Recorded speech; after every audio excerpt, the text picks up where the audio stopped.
تصور کیجئے ایک ایسا وقت جب زمین ساکت ہو جائے گی، آسمان سے خوف برسے گا اور انسانیت بھوک سے بلبلانے لگے گی۔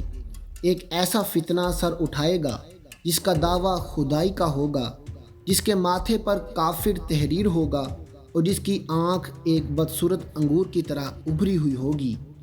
یہ وہ فتنہ ہے جس سے حضرت آدم علیہ السلام سے لے کر قیامت تک آنے والے ہر نبی نے اپنی امت کو ڈرایا ہے، لیکن قدرت کا فیصلہ اٹل ہے۔ صدیوں پہلے اس کے خاتمے کا سامان کر دیا گیا تھا۔ وہ ہستی جنہیں زندہ آسمانوں پر اٹھا لیا گیا، یعنی حضرت عیسیٰ ابن مریم علیہ السلام، جب وہ لوٹ کر آئیں گے تو یہ جھوٹا خدا ان کی سانس کی تپش برداشت نہ کر سکے گا اور نمک کی طرح پگھلنے لگے گا۔ ناظرین، ہجری سال شروع ہوئے ابھی کچھ ہی وقت ہوا تھا کہ صحابی رسول حضرت تمیم داری رضی اللہ تعالیٰ عنہ اپنے 30 ساتھیوں کے ساتھ ایک سفر پر نکلے۔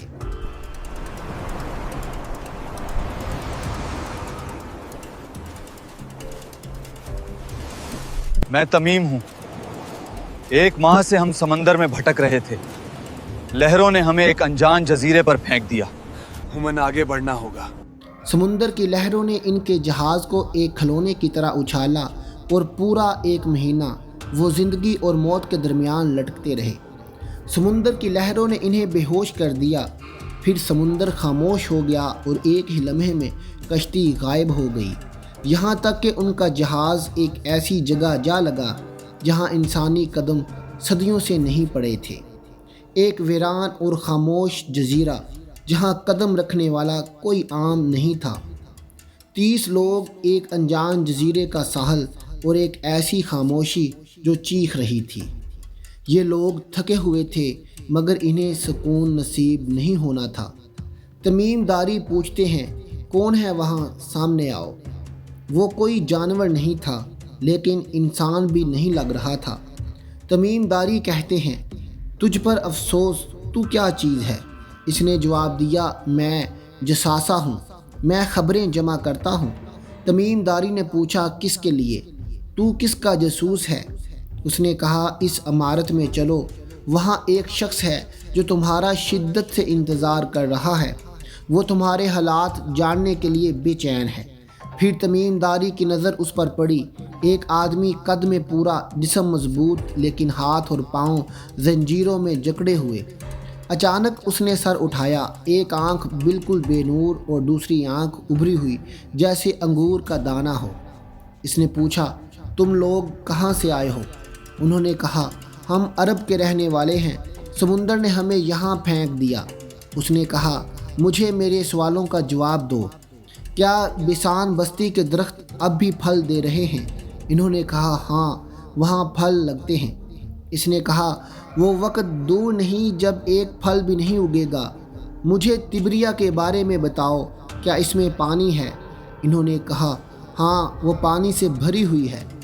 اس نے کہا، جلد وہ سوکھ جائے گی اور لوگ وہاں مٹی میں ہاتھ ماریں گے۔ مجھے زغور کے چشمے کے بارے میں بتاؤ۔ انہوں نے بتایا کہ وہاں سے لوگ کھیتی باڑی کرتے ہیں۔ اس نے آخری بات پوچھی، وہ نبی جو مکہ میں پیدا ہوئے، ان کا کیا ہوا؟ وہ مکہ سے مدینہ ہجرت کر چکے ہیں۔ عرب کے لوگ ان کے ساتھ جنگ بھی کر چکے ہیں اور اب ان کی اطاعت کر رہے ہیں۔ یہ سنتے ہی دجال کے چہرے پر ایک عجیب مسکراہٹ آئی، ایک ایسی مسکراہٹ جس میں دہشت تھی، اور وہ کہتا ہے، ان کی بات مان لینا ہی ان کے لیے بہتر ہے، مگر اب میری سنو۔ تمہیں اپنے بارے میں بتاتا ہوں، میں ہی المسیح الدجال ہوں۔ میں زمین پر نکلوں گا اور 40 دن میں کوئی ایسی بستی نہیں ہوگی جہاں میرے قدم نہ ہوں۔ میں ہر شہر کو روند ڈالوں گا سوائے مدینہ اور مکہ کے۔ جب بھی وہاں گھسنا چاہوں گا، ایک فرشتہ ننگی تلوار لیے میرے سامنے آ جائے گا۔ اس کی آواز میں ایسا خوف تھا کہ صحابہ نے محسوس کیا کہ اگر ایک لمحہ اور رکے تو زنجیریں انہیں بھی جکڑ لیں گی۔ اللہ کے کرم سے وہ لہریں جو انہیں بھٹکا کر لے گئی تھیں، وہ انہیں واپس حفاظت سے عرب کے ساحل تک لے آئیں۔ تمیم داری رضی اللہ تعالیٰ عنہ جو اس وقت تک عیسائی تھے، ان کا دل بدل چکا تھا۔ وہ سیدھا مدینہ کی طرف دوڑے، نبی کریم صلی اللہ علیہ وسلم کے حضور حاضر ہوئے۔ کلمہ طیبہ پڑھا اور اسلام قبول کر لیا۔ پھر انہوں نے وہ سارا واقعہ بتایا جو انہوں نے اس گمنام جزیرے پر دیکھا تھا۔ نبی کریم صلی اللہ علیہ وسلم نے صحابہ کو مسجد میں جمع کیا اور فرمایا، تمیم داری کی بات میری بتائی ہوئی باتوں کے بالکل مطابق ہے۔ آپ صلی اللہ علیہ وسلم نے خود اپنی لاٹھی سے مشرق کی طرف اشارہ کیا اور 3 دفعہ فرمایا، یہ مشرق ہے، یہ مشرق ہے، یہ مشرق میں ہے۔ پھر آپ صلی اللہ علیہ وسلم نے دجال کے فتنے سے اللہ کی پناہ مانگی اور فرمایا، میں تمہیں دجال سے ڈراتا ہوں۔ کوئی نبی ایسا نہیں گزرا جس نے اپنی قوم کو دجال سے نہ ڈرایا ہو۔ ناظرین، ایک وقت آئے گا جب دجال نکلے گا تو دنیا اپنے بدترین دور سے گزر رہی ہوگی۔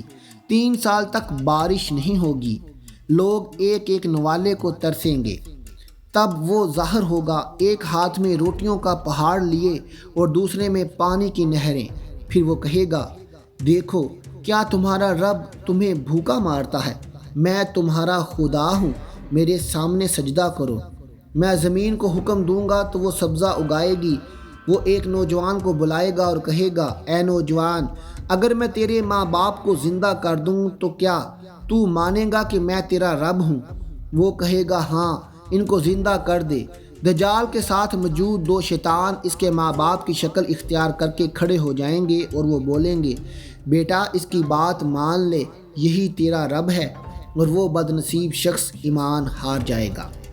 اس کے ساتھ 2 نہریں ہوں گی، ایک دیکھنے میں ٹھنڈا پانی لگے گا یعنی جنت، اور ایک آگ کا دریا یعنی جہنم۔ مگر نبی کریم صلی اللہ علیہ وسلم نے فرمایا، اس کی جنت اصل میں آگ ہوگی اور اس کی آگ ٹھنڈا پانی۔ جو مومن اس کی آگ میں کود جائے گا وہ سکون پائے گا۔ آپ صلی اللہ علیہ وسلم نے فرمایا کہ دجال کا سنو تو اس سے دور بھاگو، اس کے پاس مت جاؤ۔ دجال اپنے 70,000 یہودی سپاہیوں کے ساتھ دنیا کو روندتا ہوا دمشق تک پہنچ جائے گا۔ مسلمان قلعہ بند ہو جائیں گے، اچانک آسمان کے بادل پھٹیں گے، دمشق کی جامع مسجد کے سفید مینار پر 2 فرشتے اتریں گے، ان کے پنکھوں پر ہاتھ رکھے ہوئے ایک ہستی نزول فرمائے گی جن کے بالوں سے پانی کے قطرے موتیوں کی طرح گر رہے ہوں گے، اور وہ ہوں گے حضرت عیسیٰ ابن مریم علیہ السلام۔ ناظرین، نماز کے بعد حضرت عیسیٰ علیہ السلام کہیں گے، قلعے کا دروازہ کھولو۔ باہر دجال اپنے عظیم لشکر کے ساتھ کھڑا ہوگا۔ جیسے ہی دجال کی نظر حضرت عیسیٰ علیہ السلام پر پڑے گی، اس کا جسم نمک کی طرح پگھلنے لگے گا۔ آپ صلی اللہ علیہ وسلم نے فرمایا، دجال عیسیٰ ابن مریم کو دیکھ کر ایسے پگھلنے لگے گا جیسے نمک پانی میں گھل جاتا ہے۔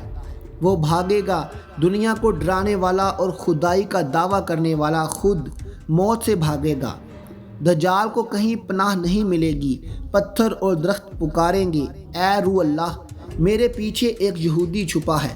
بالآخر لد کے مقام پر حضرت عیسیٰ علیہ السلام اسے دبوچ لیں گے۔ آپ صلی اللہ علیہ وسلم نے فرمایا، دجال کو لد یعنی کہ فلسطین کے قریب پکڑ لیا جائے گا۔ حضرت عیسیٰ علیہ السلام اپنے ہاتھ اور نیزے سے دجال کو قتل کریں گے اور کہیں گے، آج تیرا وقت ختم ہوا، جھوٹے خدا۔ وہ اس کا خون لوگوں کو دکھائیں گے تاکہ سب جان لیں کہ خدا کبھی مرتا نہیں، اور یہ جو مرا پڑا ہے یہ صرف ایک کانا اور بھٹکا ہوا انسان تھا۔ دوستو، دجال کا قتل ظلم کے ایک باپ کا خاتمہ تو ہوگا، لیکن اصل سوال یہ ہے کہ کیا ہم اس فتنے کے لیے تیار ہیں؟ وہ فتنہ جو آج کل ہمارے موبائل فونز، ہماری سوچ اور ہمارے معاشرے میں دھوکے کی صورت میں پہلے ہی داخل ہو چکا ہے۔ یاد رکھیے، اس کٹھن وقت میں نہ آپ کی دولت کام آئے گی اور نہ آپ کا مقام، صرف وہ ایمان کام آئے گا جو سورہ کہف کے نور سے روشن ہوگا۔ ناظرین، آج ہی سے سورہ کہف کو اپنا معمول بنا لیں، کیونکہ یہی وہ ڈھال ہے جو آپ کو دجال کے جادو سے بچائے گی۔ اگر اس ویڈیو نے آپ کے دل پر دستک دی ہے تو اسے اپنے پیاروں کے ساتھ ضرور شیئر کریں۔ کیا پتہ آپ کی ایک شیئر سے کسی کے ایمان کی حفاظت کا ذریعہ بن جائے۔ اللہ پاک ہمیں دجال کے فتنے سے محفوظ فرمائے اور ہمارا خاتمہ ایمان پر کرے، آمین۔ ناظرین، ملتے ہیں آپ سے اپنی اگلی ویڈیو کے ساتھ۔ ویڈیو کے متعلق آپ کو کوئی بھی سوال ہو تو آپ ہمیں کمنٹ باکس میں پوچھ سکتے ہیں۔ اپنا بہت خیال رکھیے گا۔ اللہ حافظ۔